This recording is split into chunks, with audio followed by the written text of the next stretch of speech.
ప్రజాప్రతినిధులు బరి తెగిస్తున్నారు. ఆ పార్టీ ఈ పార్టీ అని కాదు, అన్ని పార్టీలకు ఈ చెదలు పట్టుకుంటున్నది. అంబటి రాంబాబు దగ్గర నుంచి గోరంట్ల మాధవ్ దగ్గర నుంచి ఇలా చెప్పుకుంటూ పోతే ఆ పార్టీ ఈ పార్టీ అని కాదు, నిన్నటి ఆదిమూలం దాకా ప్రైవేట్ స్కాండల్స్ బయటపడ్డాయి. గోరంట్ల మాధవ్ అయితే చాలా జుగుప్సాకరంగా ఉన్నది.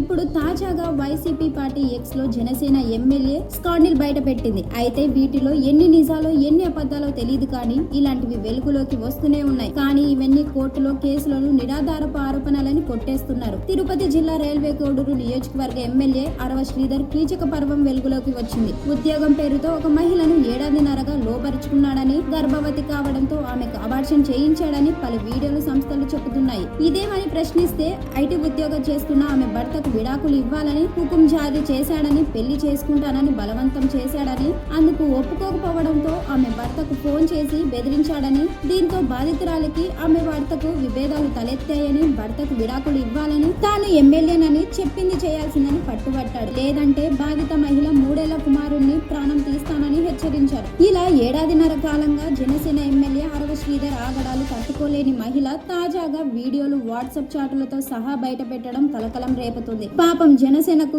ఏమైందో ఏమో కానీ నిన్న తిరుపతి లడ్డుల విషయంలో పవన్ జుట్టు పట్టుకుంటుంటే ఇప్పుడు రైల్వే కోడూరు ఎమ్మెల్యే ఎపిసోడ్ చూద్దాం ఏం జరుగుతుందో మరి.